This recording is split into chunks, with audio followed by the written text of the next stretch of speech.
Titolo: una pillola o posto da pensione. Chiedo scusa a tutti i puritani, ma solo a sentirli parlare, la maggior parte dei politici italiani mi fanno diventare volgare. I palli del mio organo genitale incominciano a girare così velocemente che se mi trovassi in acqua potessi vincere un campionato mondiale. Nel Parlamento italiano ci sono i gufi e i sapienti priati, tutti pronti a imprecare o pontificare contro e a favore del governo attuale. La colpa se cose nei paesi vanno male è sempre degli avversari.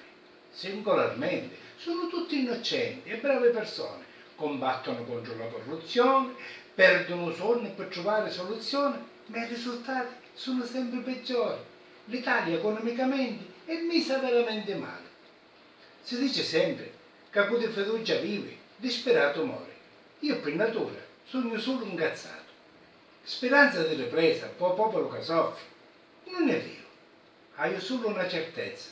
Restando il governo del paese in mano a gente china sulla Iboria, che i nostri nipoti non ci sono e non ci sarà speranza di domani. Se vogliono mangiare saranno costretti ad emigrare. Perché da domani diventeranno anziani, ma sono poveri e non avranno più la sicurezza di una buona pensione, ci sono solo due soluzioni: vivere di stenti per morire di fame o accettare una pillola di Stato a titolo di liquidazione per cessare di vivere subito e senza dolore.